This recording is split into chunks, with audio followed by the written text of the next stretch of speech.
Okay, let's unpack this.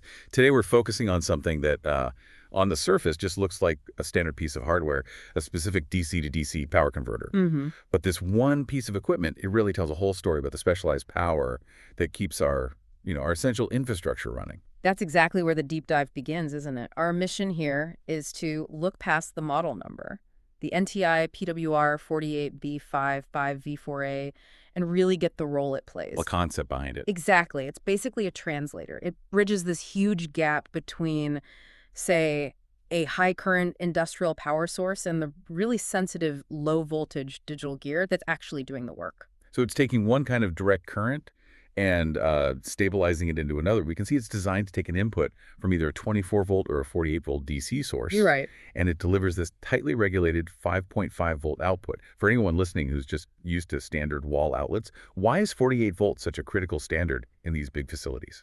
It really just comes down to efficiency and, well, physics. 48 volts is the industry workhorse, especially in telecom and data centers. Okay. Think about it like this.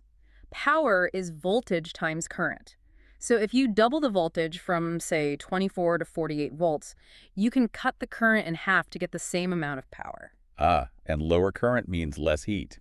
Less heat, smaller wires, and way less power lost over those really long cable runs you find inside these huge sites.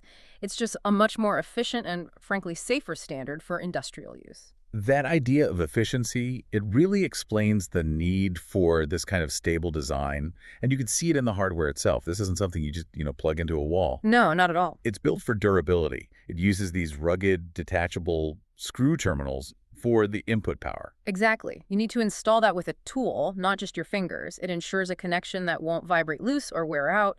And this is crucial. It accepts positive or negative polarity on the input. That seems like a small detail, but I imagine it's a big deal in the field. Oh, it's a huge deal. In these complex, large-scale installations, the kind of polarity flexibility, it prevents massive headaches when you're trying to integrate everything. That makes sense.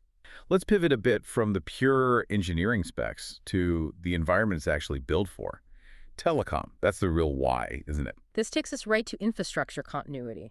Telecom facilities, data centers, Mm-hmm. they rely on these massive 48-volt DC battery banks for backup power. For when the main grid fails. Precisely, for Mm. when the grid fails. Oh. This converter becomes the essential middleman. It reliably steps that robust battery power down to the clean 5.5 volts needed to keep, say, a critical network switch running during an outage. And because these are for critical infrastructure, they have to meet some pretty high standards. I see here it's TAA compliant. What does that actually mean for the listener? TAA compliance is, well, it's basically a stamp of approval. It verifies the product meets regulations for government contracts. It's a badge that says it's certified for the most sensitive, critical deployments where reliability is just non-negotiable.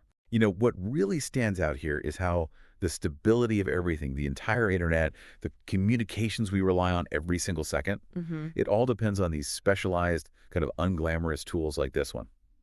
They're designed to just work flawlessly with power sources most of us never even see. Without this exact kind of regulation, this rugged design built for 24 or 48 volt DC buses, the whole communication system just couldn't maintain continuous operation the moment the primary grid has a hiccup. It's that simple. So what does this all mean then? Considering how absolutely critical continuous operation is for this infrastructure, it raises a bigger question, I think. So on. If you need this much specialized gear just to translate 48 volts from a battery bank, what other complex hidden power solutions must be out there to maintain stability when power needs shift, say from AC to DC, or between completely different voltage levels in real time? That's the complex puzzle we'll leave you with.